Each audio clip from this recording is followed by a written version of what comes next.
রাস্তার ধারে প্রস্রাব, থুতু ও পানের পিক ফেলা ঠেকাতে দীর্ঘদিন ধরে নানা প্রচার ও জরিমানা করেও কোনো লাভ হয়নি। তবে এবার এক অভিনব উদ্যোগ নিয়েছে ভারতের আসাম রাজ্যের তিনসুকিয়া পৌরসভা। শহরের পরিচ্ছন্নতা নিশ্চিত করতে তারা হল অব শেম নামের এক ক্যাম্পেইন চালু করেছে। এই পদক্ষেপের আওতায় শহরের বিভিন্ন গুরুত্বপূর্ণ মোড়ে ডিজিটাল স্ক্রিন বসানো হয়েছে। সেই সঙ্গে শহর জুড়ে বসানো হয়েছে সিসিটিভি ক্যামেরা। কেউ রাস্তার পাশে বা দেয়ালে প্রাকৃতিক ডাকে সাড়া দিলে তা ধারণ করে সিসিটিভি। এরপর তাৎক্ষণিকভাবে ডিজিটাল স্ক্রিনে তার ছবি বা ভিডিও জনসম্মুখে প্রদর্শন করা হয়। বসুন্ধরা টিস্যু অশুদ্ধতার বিরুদ্ধে এক বিন্দুও ছাড় নয়।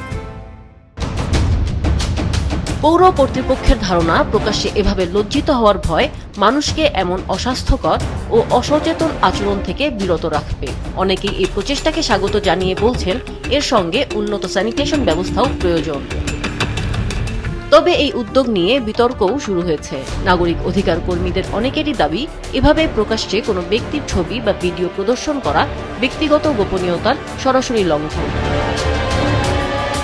আমিনা লুসি, মাছরাঙা নিউজ ডেস্ক।